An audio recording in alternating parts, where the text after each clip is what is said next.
It's time to get nerdy, y'all. A little bit of gaming history for you. Something relevant in gaming and discuss our opinions on it. Should we kick it out of here, or should we kick-start it? This is the part where you, the listeners, try to stump the hosts. I'm not a lawyer. I just play one on a podcast. Ladies and gentlemen, lads and lasses of all ages, welcome to the show. It is Tuesday, June 11th, 2024, and it is time to get nerdy. Welcome to episode 307 of Two Nerds in a Pod, the nerdiest gaming podcast in the multiverse, and I am Maction. And I have my co-host, a fellow nerd, a connoisseur of comedy. He's not only the first option, but he's also the best option, Mr. Lam Galuka, also known as Mr. Nice Guy 425. And for the next hour, we're going to talk about all sorts of topics in video gaming as they relate to news, history, trivia, lawsuits, and a little bit of everything in between. But first, Mr. Nice Guy, it's been a few weeks since we've been able to get back to our weekly podcast. Yes. How are you doing, man? Dude, it's funny. A weekly podcast how many weeks has it been? Like 3 weeks since we've recorded? I think it's just been 2. It might have been 3, but life comes at you fast. Yeah, man. If you're not watching, you might miss it. Well, shout out to you for putting stuff in the feed every week and making sure there's something awesome for our good friends and listeners to put into their ears. But Mac, it has been a very, very eventful couple weeks. Just family stuff, man. Just living the dream, suburban dad life. And Nice. it's almost our day. And when I say our day, Mac, I mean the day of anyone, you and me included, who is a man in America. It's almost Father's Day, dude. And I consider it to be everybody's day, regardless of your kid situation, regardless of your marital situation. Just like we celebrate women on Mother's Day and on other days, we celebrate manhood, I think, on Father's Day. And so I'm looking forward to that. Cool. I've never felt like Father's Day spoke to me. Oh, so, really? Okay, I'm learning new things. Yeah. Yeah, no. So, I mean, like, I'm thrilled that you enjoy it. I've just always been like, yeah, Father's Day isn't a me day until I have kids. So, Fair enough. you know. But hey, congratulations, you, Mr. Nice Guy, a fantastic father. If your busy schedule, wherein you support so many of your children's extracurricular activities, Exactly. if that alone as a metric, I think puts you solidly in a top dad club. You know what's funny? I was doing this bit for a while where I would joke about people asking me how I can possibly afford to have my kids in all of these different extracurricular activities. And it was a very good joke. And the punchline was, how can I afford not to? Like, that's my retirement plan. One of them is going to be the next LeBron James, I promise you. And I went deeper than that. But I think about that every time people bring up extracurriculars. Like, I'm training some pro athletes, baby. This is part of the comedy show. You got here for free, everybody. So remember, Mr. Nice Guy, the first option comedy special that's up on Dry Bar Comedy that you can watch on Thank YouTube. You better watch that. But also, maybe another one in the future. Time to record one within like the next year and a half. I got to get new stuff out there, Mac. Well, Mac, what has been new with you? You've been globetrotting from what I understand. Tell me about your life the past couple weeks.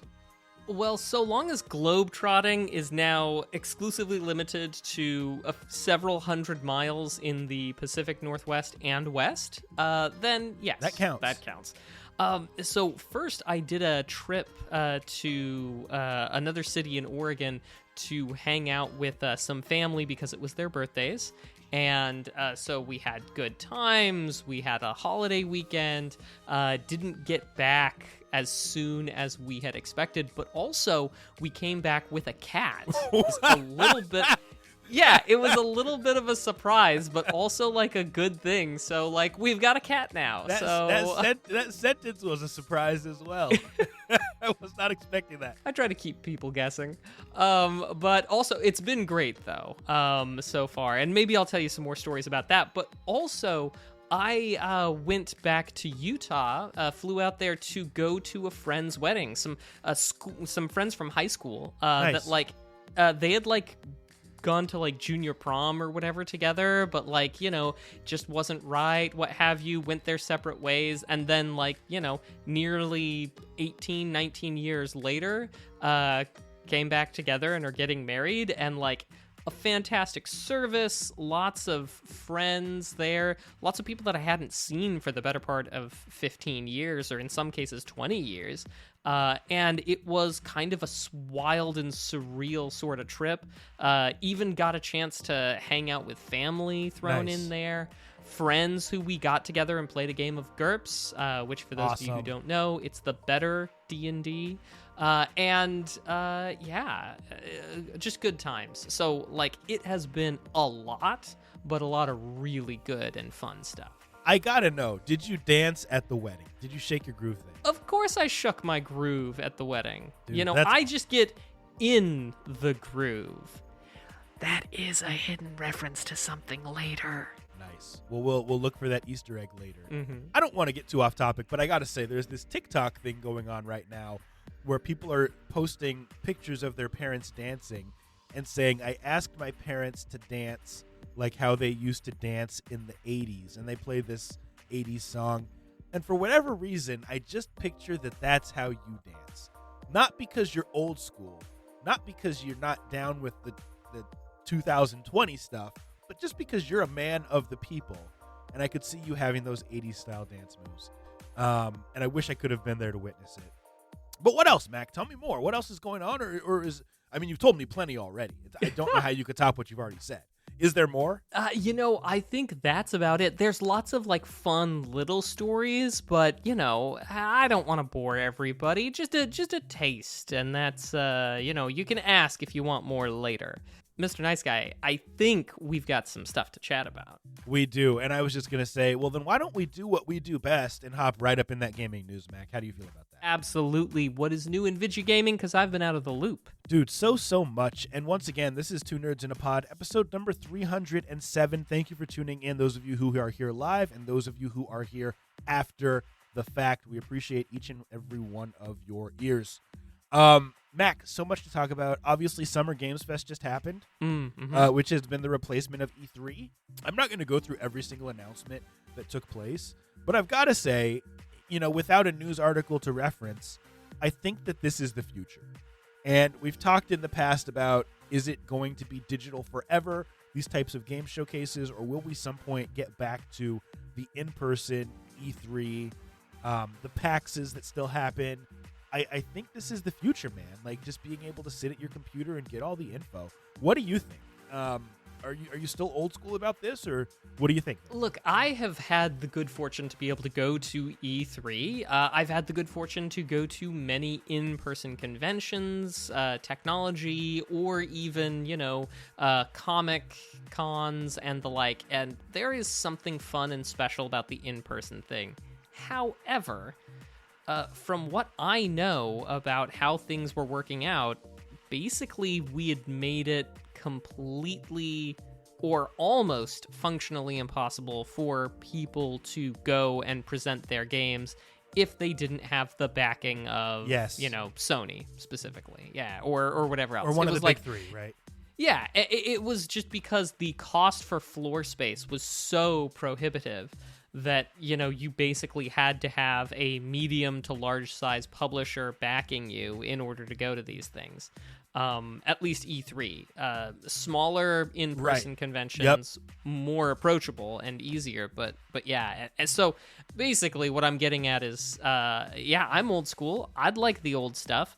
I just wish that we, and by we I mean whoever was in charge of E3, hadn't really just tanked the ability of smaller people to participate and be a part of it, and just, by those prices. Yeah, and I will say for those indie developers, like you said, there are plenty of opportunities to go to indie developer showcases, to go to PAX, to go to different places, and to get your name out that way, to send codes to Two Nerds in a Pod. We haven't done the Indie Game of the Week in a while, but we will get back at it, my friends. Rest assured, we've been very, very busy. But yeah, I miss the in-person aspect of E3, but I also think that the convenience of the way things exist now, it's just a better way of doing it.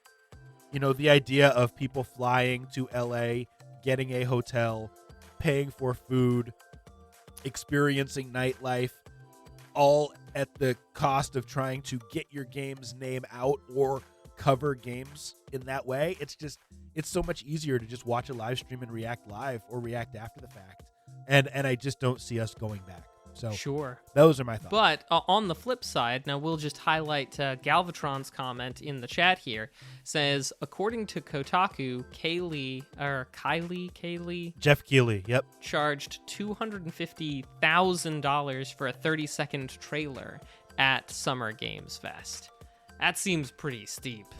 It does seem steep. And I will say, I don't know him at all.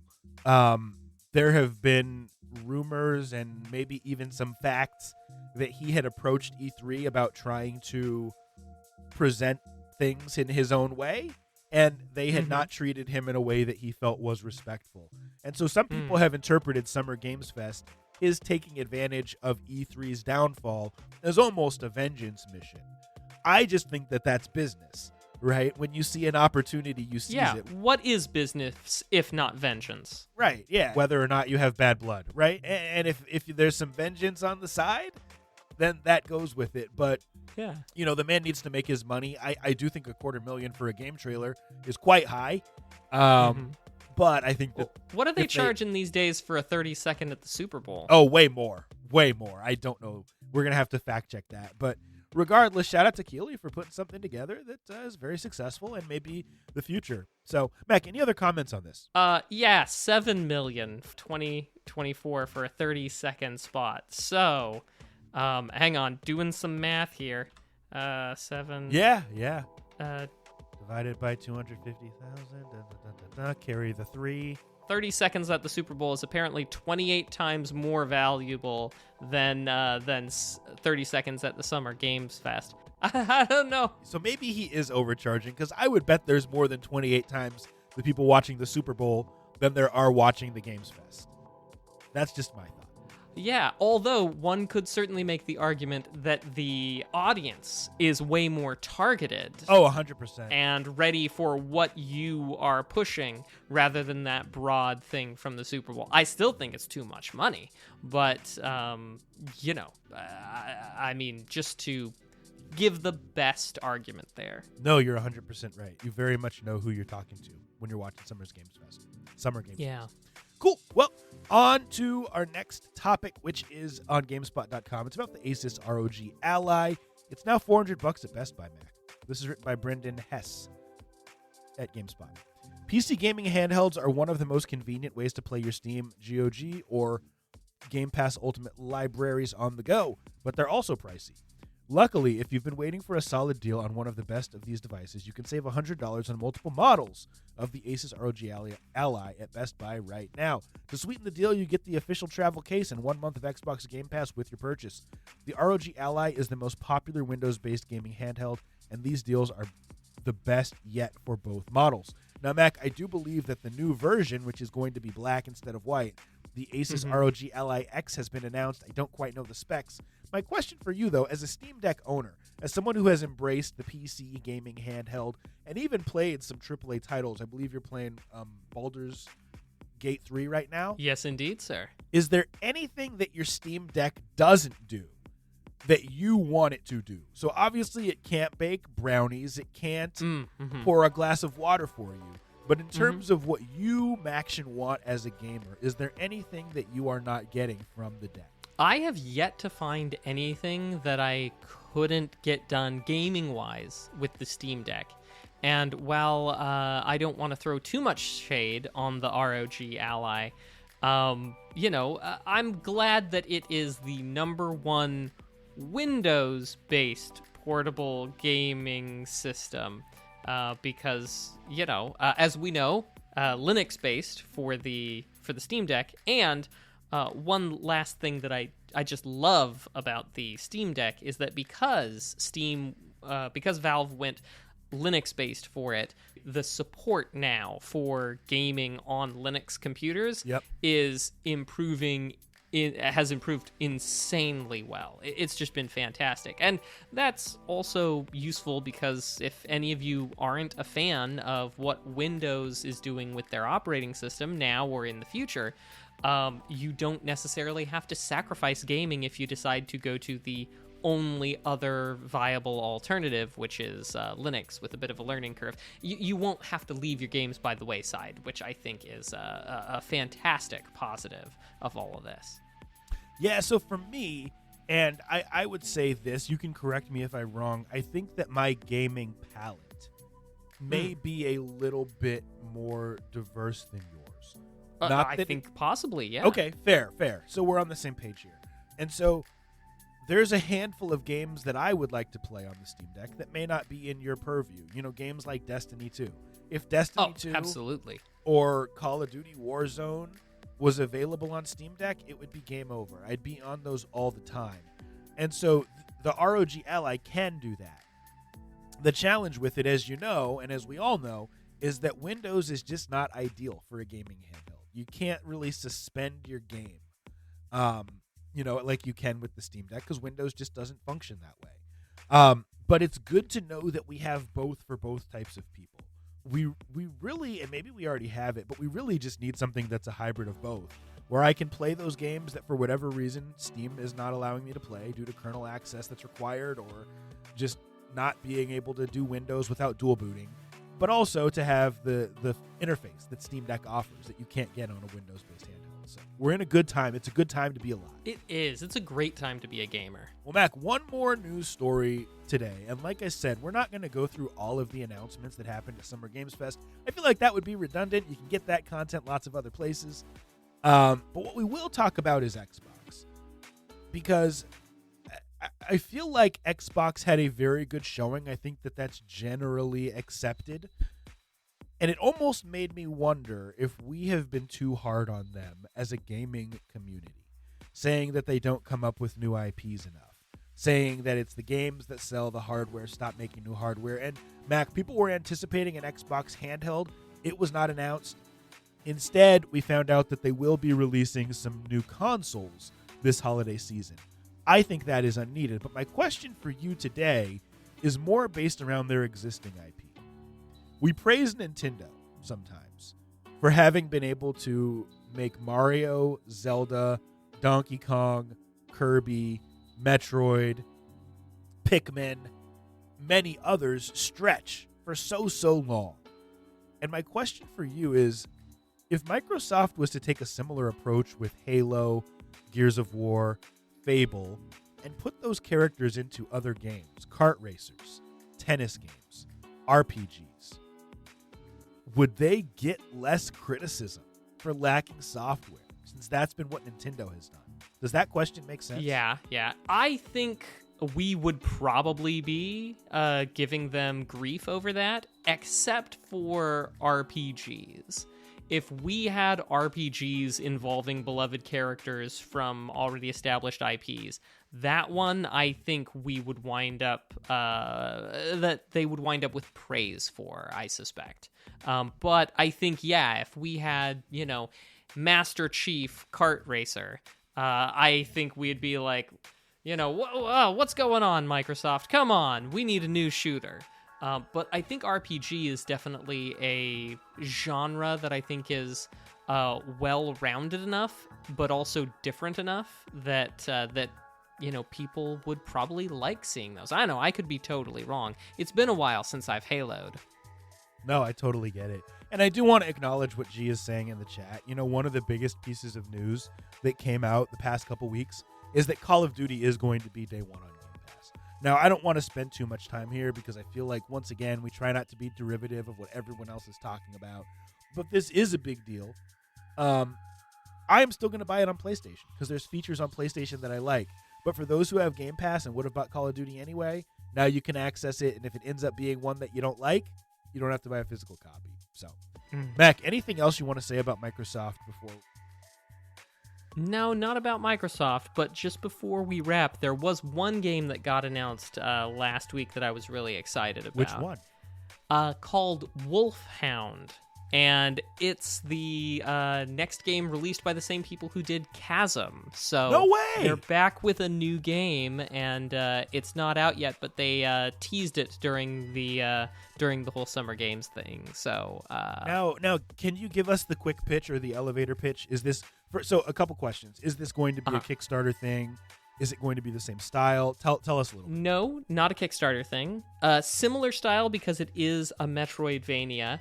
Another big departure is that they're not doing procedural generation for this one, so it is going to be just a set established thing. But it very much is a sort of Wolfenstein 3D inspired in style, in like storyline style. Awesome. So involves the Bermuda Triangle, Nazis, all sorts of fun stuff like that. So yeah, looking forward to it. Nice. Tell us the name one more time. Wolfhound, and I can neither confirm nor deny that I've experienced it. So I was gonna say you're an insider. These are people who you know. So Mac can't confirm or deny. We'll leave it at that. That's been our news for the week. all right, well, now that we've seen what's going on around us right now, why don't we take a little look into the past with some video game history? Now, one of the things that's kind of fun that you notice as you look into video game history over time is that we have this concentration of game releases in the late portions of the year, sometimes in the early portions of the year as well. You'll get lots of game releases that come out, after November or October, November, in that era, but they're trying to get a game released before the holiday season for people who are buying presents and such. Or sometimes you'll have companies that are releasing sometimes smaller games, but really good games before the summer months hit, so that like kids would have something to play over the summer and things like that. But there are periods of time, stretches of time, that video game companies didn't release all that many, or at least all that much of note. And while we might, technically speaking, be in a little section of that, there are three, but there are a few especially cool games that I think, that were summer releases and I think deserve some note and mention right now. Yeah. The first one is a dancing game that I first experienced on the PS2 and released in 2005 called In the Groove. Which was kind of fun because the controllers were done by Red Octane. They, for a little while, were sort of, I think it's fair to call them the upper echelon of strange controllers. Like, they're the ones who made the controllers for the Rock Band game, right? Sure. Most of the time, when we were growing up, Lom, would you say it's fair to say that we were always handing the Mad Catz controllers to the person we didn't like? 100%. No one wanted that offering. Nope. But the Red Octane controllers tended to be a little bit, they didn't do so much reissue or, off-brand controllers. They did the weird ones. The things that required a dance pad, that was your Red Octane. The things that required a guitar, those were your Red Octane. And so In the Groove, of course, which had been an arcade dancing game that came out just before, Red Octane was the one responsible for bringing it to consoles in 2005 for us. That's what I meant by the dancing. That's the Easter egg. Okay, there we go. Love it. So, another game released, this time for the PS1 in the year 2000, a game called Legend of Mana. Lom, did this show up in your library? I talked about my gaming palette being diverse. This is one that I missed, so please tell me more. Right. So it's a JRPG. It's Legend of Mana, which, sounds somewhat familiar. There are games in the same series, the Mana series. But this one was kind of different because unlike the previous games where there was a world set out, what you got in Legend of Mana was you got a land system that you essentially started in one location that was already set, but as you would complete areas, you would get a new artifact that Okay. you would place on the map wherever you wanted it within limits. This was the PS1. There was a grid you Sure. had to put things down on. But like you would put things down and then a new area would be created there from that artifact. It was almost like, like just add water and bam, a nice thing shows up. And then you could go there and there was a little bit of not especially, or at least in my case when I was playing it, not very clearly understood notions about where you placed the new levels, if you will, sort of changing up the power level of the creatures there. So the farther away from your home base those things were placed on the map, the stronger the enemies there would be, the harder it would be to beat them. And that sort of established this thing. So your first playthrough, obviously, you're just building sort of outward. You know what I mean? Sure. And that means that your late things wind up being very strong enemies. And your second playthrough or so, you figure out how to work the system a little bit, and you realize you can save some of these, particularly easy to defeat enemies, that it doesn't matter if they have extra hit points and extra, damage that they'll deal. But you go ahead and set those farther away for you to travel to, and then those guys who are always one-hitting you and can block your attacks and shoot from a distance and all that stupid nonsense, you go ahead and set them real close to your main base so that they have less hit points and their attacks hurt less. It was infuriating when you realize that was kind of the simple trick to it, and also various ways that you could connect them that would influence the powers and everything in there. But I think it was one of the first, and if not one of the first, it was certainly one of the first, in gaming. Hang on, let me try that again. If it wasn't one of the first in gaming to do that sort of thing, it was certainly one of the first that I experienced where there was a degree of strategy to placing the very levels themselves. And something that I haven't seen since, although I'm sure somewhere out there is a game that goes for at least some of the similar styles.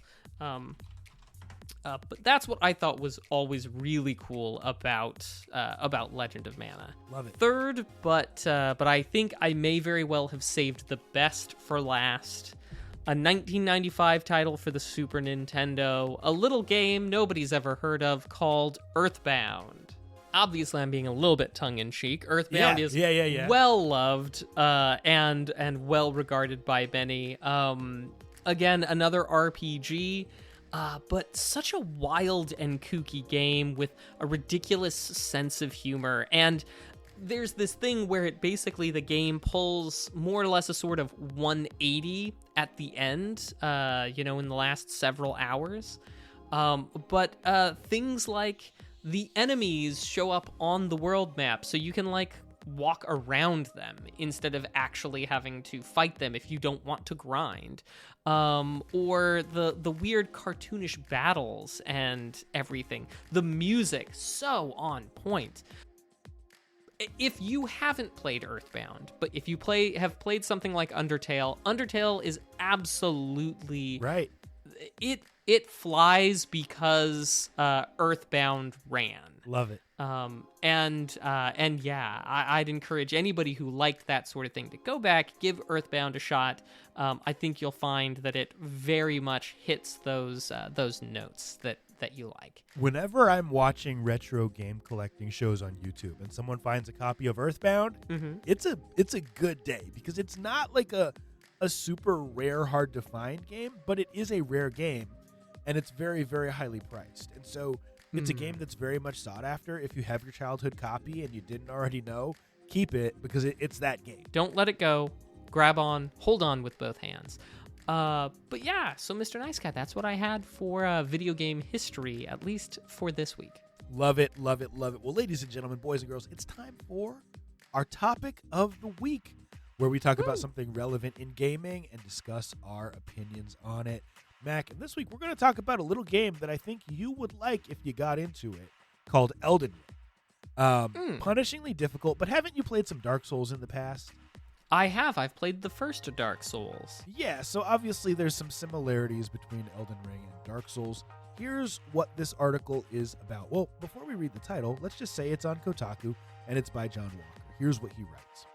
Elden Ring's one and only expansion DLC, Shadow of the Erdtree, is out June 21st. That's less than 2 weeks away.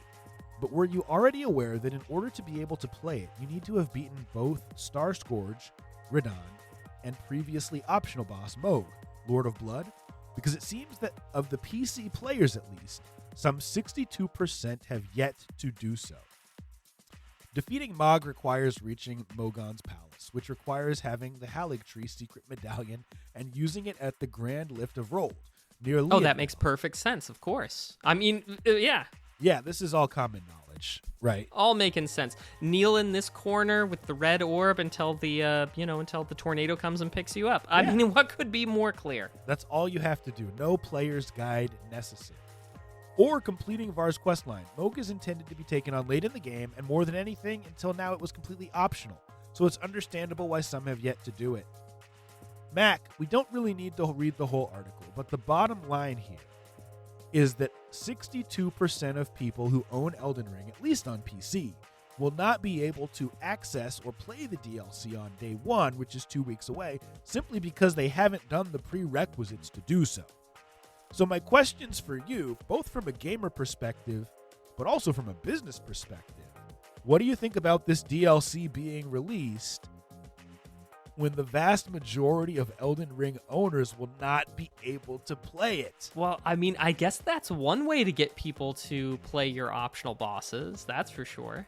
So I could see a situation in which, like, from a storyline or a lore perspective or something like that, that the whole premise of what your DLC is based on, you know, some optional tree or optional bosses that are going on. Right. Additionally, while I have played Dark Souls, I haven't played any of the other games in that style. I am given to understand that the community that enjoys and plays Elden Ring and is excited about the DLC is pretty well dedicated. Sure. So I feel like it's probably not going to off-put the core community there. But yeah, it is an interesting move. I can't even think of a game in the before times, as we call history in the biz, that has required specific things in order to access the new game or the new DLC. I feel like anything I can think of, anything I can point to, has always been sort of like had an optional way to start without. The only thing that's coming right to mind is we know that Oracle of Seasons and Oracle of Ages were developed alongside each other, and you could kind of bring your progress in a way. Or one of my favorites, the Quest for Glory series, you could start at any of the things and make a character that was appropriately powered for that game. You just missed out on some options, but not the whole game as well. So like I'm struggling. This could be a first. So I think it is. And let me first say I really, really like this. Okay. But to kind of answer your question, I think about Destiny 2. Okay. And whenever new DLC would come out, it would kind of let you level your character up. They would give you like an orb. So if you were someone who had stepped away, they'd give you some little thing like, hey, if you use this item, it's going to level you up. And you won't have better gear than you had before. You won't have better weapons, but you'll at least be at the baseline to be able to enjoy where we're at now. You'd be missing all the story knowledge, but it kind of held your hand and let your character get to where he or she needed to be, he, she, or they. I think that's one way of doing it, but I like the idea of a game where there's something that's out of reach. And I'll use an analogy from comedy. So when I was in Chicago, there were a lot of showcases you could do. Some of them were in the suburbs, some of them were in the city, and there's one that was called Comedians You Should Know. And this is something that's across the country that they have. And to get on that showcase, very, very challenging. Like, if you're 5-8 years in, maybe you're getting on, but the reality is you kind of have to work and grind to get there. But knowing that that was there and that carrot was out there would make people work, would make them grind it out, and would make them craft their hone their craft so that they could eventually get a spot on that showcase. It's the same thing with this. Knowing that there's something out there that you can enjoy, that you can, if you're really like into Elden Ring, that you can grind for, that you can work through these bosses for, and then you get this reward of being able to experience this new DLC, is to me what gaming is all about. A lot of the hand-holding, I feel like, should stop, and we should have stuff out there that people can look forward to. I'll use Monster Hunter Rise as an example. I love that game. I just really need to get back to it. And before I go buy the DLC that I still haven't purchased, I want to know that my character is leveled up. And I want to know that I have enough experience to truly appreciate when I do buy that DLC. And this is the same thing, man. I will say one thing about the profitability. Obviously, if only 30% of your community is going to be able to purchase the DLC, and probably not all of them will purchase it day one, it's going to hurt you immediately from a profitability standpoint. But the lagging indicator will be that people will buy that DLC a year from now once they are ready, or 2 years from now, or 3 years from now. Last thing, Elden Ring came out February 2022, so it's been over 2 years. People have had time to get there. They can't wait forever to put out the DLC just based on metrics alone. They've got to put out the work that they've been doing and start to get some profits and some reviews and some notoriety. Those are my thoughts. Yeah, I mean, it is interesting. I think it's kind of fun as an experiment sort of standpoint, and I'm really kind of excited to see how it goes. Yep. I mean, I don't know. As one of the card-carrying members of the Hold My Hand Club, I know I'm probably never going to get there, especially if only 30, however many % have gotten to that optional boss. I'm sure that there are reasons, and I'm sure that those reasons will gatekeep Mac here. I look forward to hearing more about this in the future, because, we've only got a couple of weeks? Yeah, June 21st. And I will say, we often hear about these metrics and say, only 30% of people rolled credits on such and such game. So, I mean, this is not unheard of, especially with a game this challenging. People could play halfway through and feel like they got their money's worth. So, some people just give up. Some people just move on to other things. But for those who are really hardcore, I'm excited for you to experience this DLC. That has been our topic of the week. Well, now we turn to a crowdfunding project that's trying to get off the ground. We call this Kick or Kick Start. And I'm going to share with Lom for the first time a crowdfunding project. We're going to talk about some of the virtues and some of the vices and give our opinions on it. And Lom is already starting the most gentlest of smiles as he clicks on this Kickstarter project. And there's a reason for that. This is Lone Fungus 2. So let's go back to a simpler time, right? A simpler time when you were not the Lone Fungus. This is a prequel game, and it's going to take place above ground long before the cataclysmic events that we slowly learned about in the first game. Because Lom and I talked about this, its predecessor, in episode 182 for its original Kickstarter. And then, when it launched, along about episode 265, we talked about the completed project as the Indie Game of the Week in that episode. And I think we both really appreciated it, but Lom certainly said the most poignant thing about it in that episode, about how the developer here, Basti, had gone above and beyond to really cut the fat that we would usually see in Metroidvanias in use to pad time, but that it was a tight experience, still a good full experience, but something that, didn't focus so much on backtracking and things like that we see a lot. So some actual numbers for y'all. There is a $37,000 goal to fund this. At the current moment, it's sitting a skosh below halfway. It is $15 for a copy of this on Steam, which the $15 is you will be getting access to the early access copy, and of course that will be updated until and past the retail release. So if you fancy playing a game in early access, you totally can. And if not, then you can wait until the full release. And the estimated delivery of this is to be September of this year, which is only 3 months out for that alpha. And the expectation is that the late 2025, early 2026 is when the full release will be. But this isn't just another Lone Fungus game. It's not supposed to play the same. It is supposed to feel different, but in the same universe.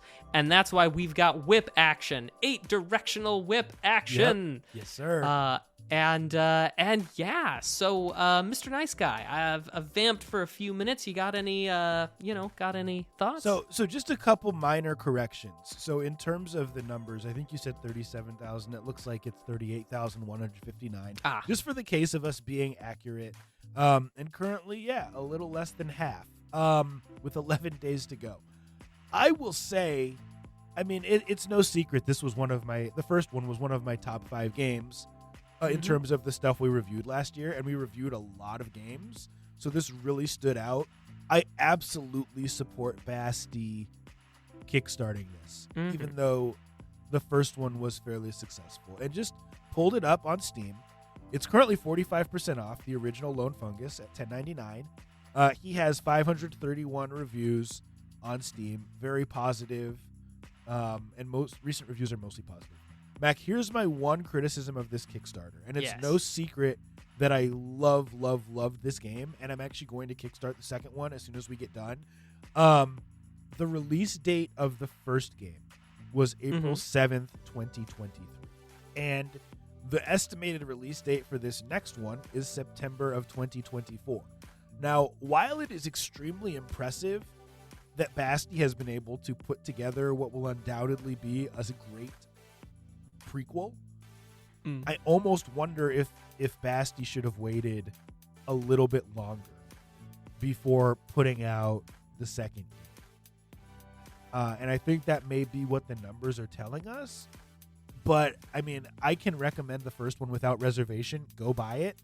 And I can recommend that you should probably buy this one as well on Kickstarter. One other thing I will say in the compare and contrast of the first versus the second one is that the first game, one of the things that Basti said about it was that the story of the first game was very much sort of tacked on as he went, as opposed to something that he really had super well established at the beginning.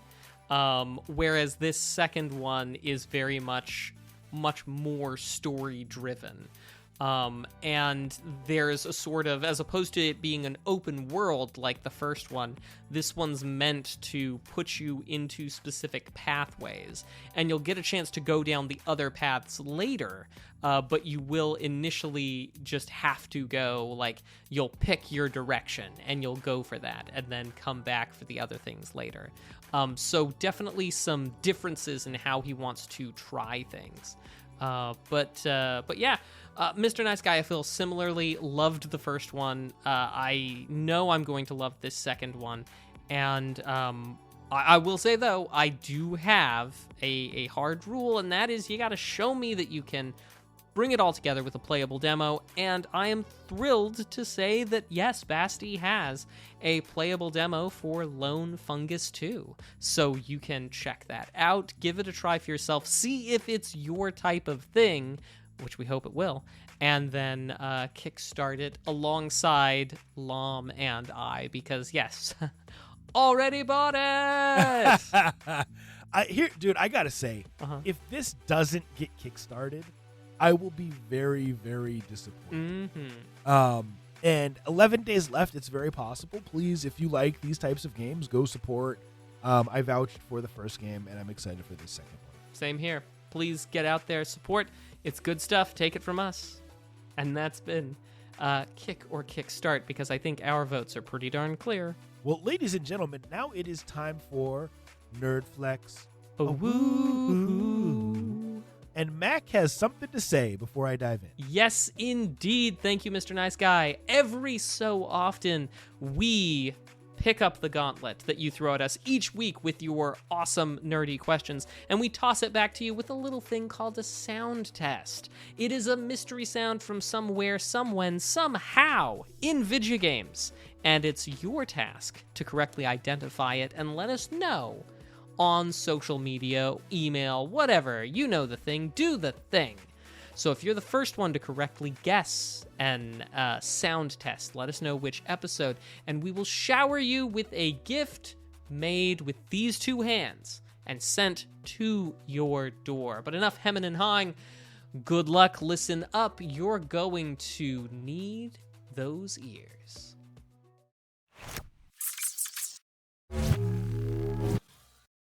We hope you listened carefully, but of course, you know, you could always just press that 10 seconds back button and Listen you know again. what? Just do the thing.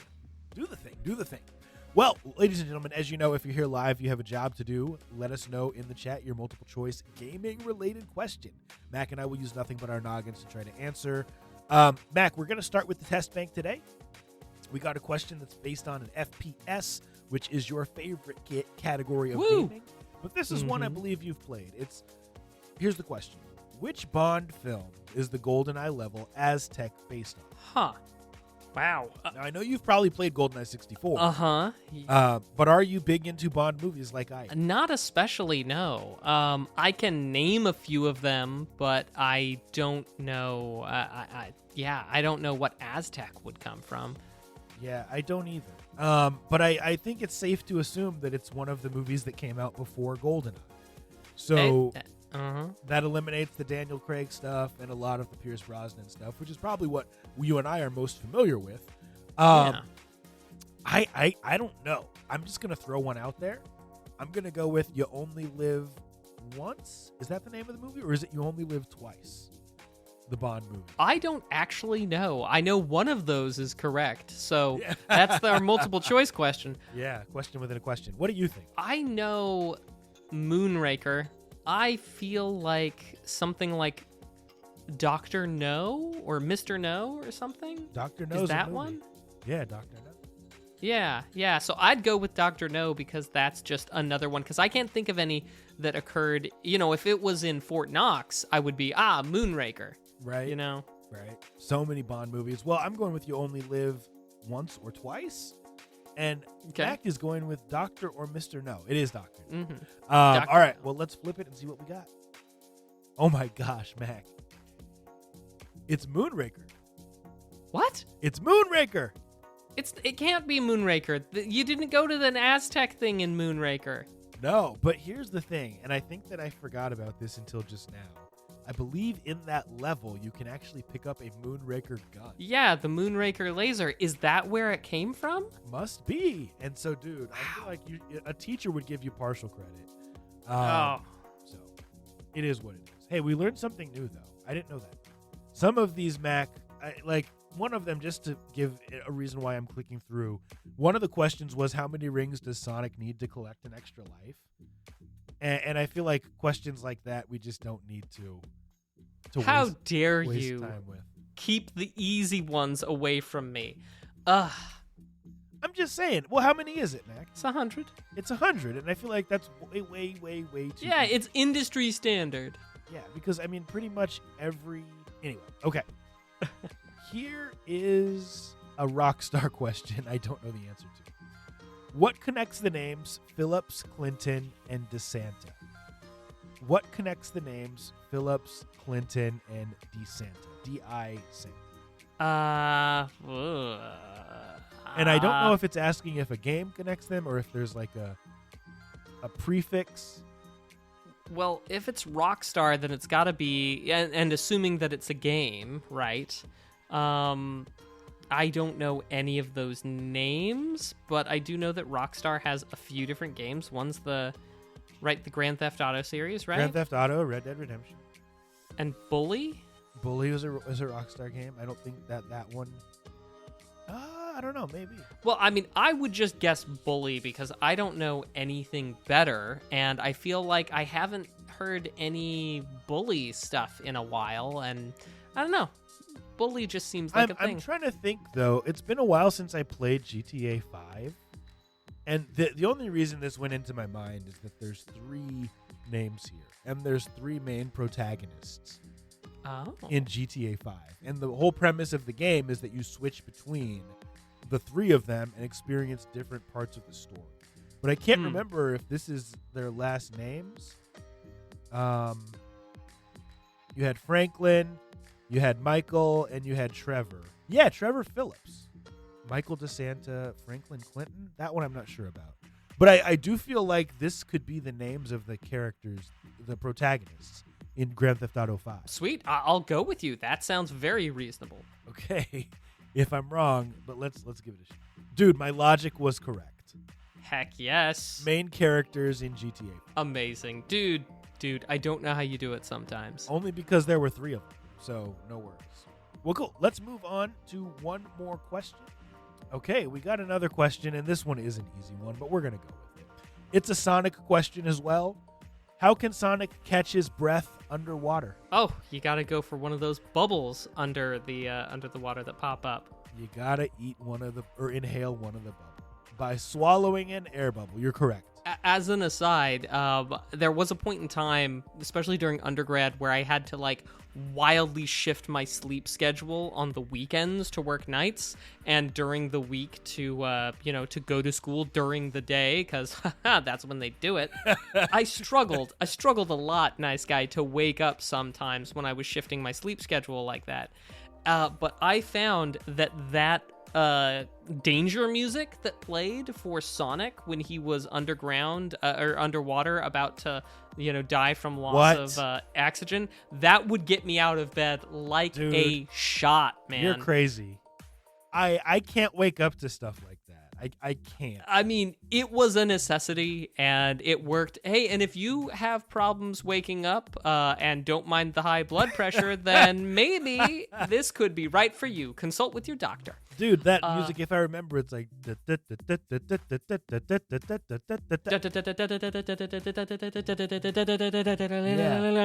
I could not, because here's the thing, that anytime I took a nap, I would always be scared. I would be like, can I close my eyes or am I going to get woken up in a very abrupt way? Anyway, that has been our Nerd Flex. All right. Well, now we turn to a little bit of legalese. Legalese. I'm not a lawyer. I just play one on a podcast. And just as a short one, I found out something very interesting over this last week. And that is that the first app store for iOS devices not run by Apple went live this weekend. Really? Yeah. Which is kind of wild because Apple is well known for having a lockdown on what is, on its store and stuff like that. And so this was a huge shock to me.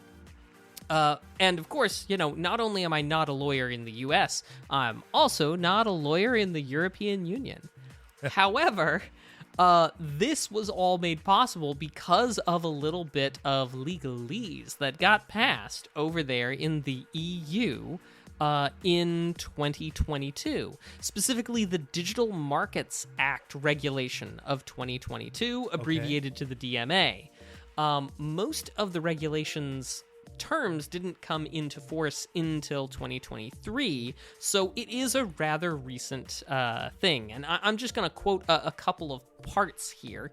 Quote, the DMA aims at ensuring a higher degree of competition in European digital markets by preventing large companies from abusing their market power and allowing new players to enter the market.